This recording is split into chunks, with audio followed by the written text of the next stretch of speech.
Bismillahirrahmanirrahim.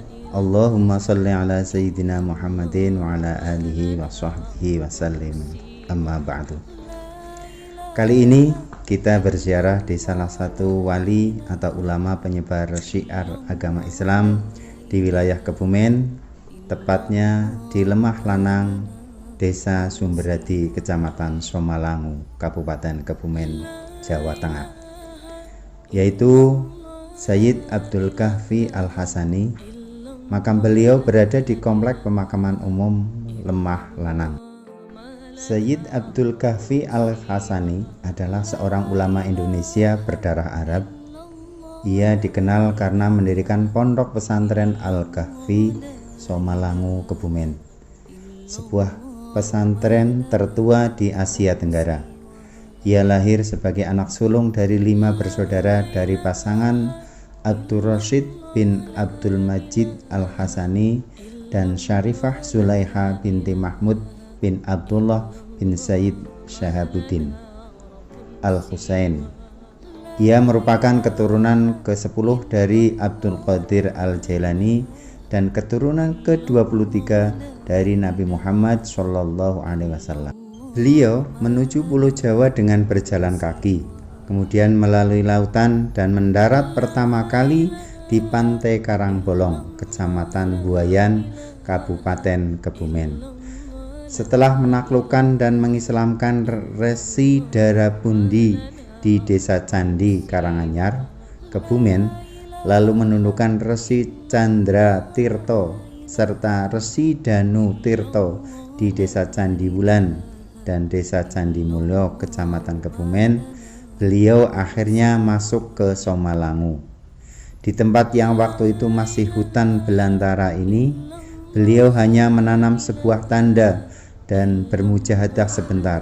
Mohon kepada Allah agar kelak tempat yang sekarang menjadi Pondok Pesantren Al-Kahfi Somalangu dapat dijadikan sebagai basis dakwah Islamiyah yang penuh barokah di kemudian hari.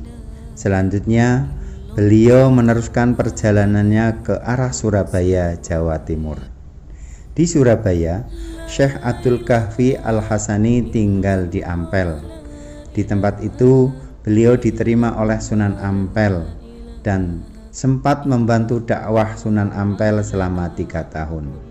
Kemudian, atas permintaan Sunan Ampel, beliau diminta untuk membuka pesantren di Sayung, Demak. Setelah pesantren beliau di Sayung, Demak berkembang, Syekh Abdul Kahfi Al-Hasani kemudian diminta oleh muballigh Islam di Kudus agar berkenan pindah dan mendirikan pesantren di Kudus. Setelah Syekh Abdul Kahfi Al-Hasani tinggal di Kudus dan mendirikan pesantren di tempat itu, Sunan Ampel kemudian mengirim putranya yang bernama Sayyid Ja'far As-Shothiq atau Sunan Kudus belajar pada beliau di Kudus. Tempat asar pesantren Syekh Abdul Kahfi Al-Hasani di Kudus ini sekarang lebih dikenal orang dengan nama Masjid Bubrah. Syekh Abdul Kahfi Al-Hasani akhirnya menikah dengan putri Demak yang bernama Gusti Kanjeng Ratu Dewi Nur Thayyibah binti Raden Fatah atau Sultan Demak pada saat usianya telah mencapai kurang lebih 45 tahun. Pada waktu putra pertamanya yang bernama Mustafa, yang kemudian setelah dewasa masyhur dengan nama Muhtaram Al-Hasani, telah berusia lebih 5 tahun, beliau bersama istri dan putranya itu hijrah dari Demak ke Somalangu untuk mendirikan pesantren. Jadi, setelah 27 tahun pendaratannya di Jawa, Syekh Abdul Kahfi Al-Hasani barulah mendirikan pesantren di Somalangu. Inilah beliau akhirnya bermukim, dan pesantren yang didirikannya kemudian hari dikenal dengan nama Pondok Pesantren Al-Kahfi Somalangu. Syekh Abdul Kahfi Al-Hasani terhitung cukup lama dalam mengasuh pondok pesantren Al-Kahfi Somalangu. yaitu berkisar mencapai 185 tahun. Ketika zaman beliau mengasuh pondok pesantren Al-Kahfi Somalangu, santri beliau diperkirakan mencapai ribuan jumlahnya, sehingga hampir seluruh daratan daerah Somalangu yang sekarang menjadi desa Sumber Adi, seluruhnya terisi oleh asrama-asrama para santri. Oleh karenanya, jika sejarah keadaan pondok pesantren Al-Kahfi Somalangu sepanjang kepengasuhan beliau dibeberkan akan menelan kisah yang cukup panjang.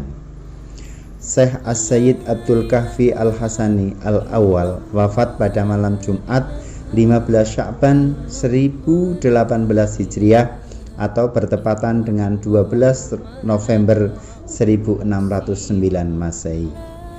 Jasad beliau dimakamkan di Ardir Rijal atau Bukit Lemah Lanang Somalangu, Kebumen, dan beliaulah orang pertama yang dimakamkan di tempat tersebut.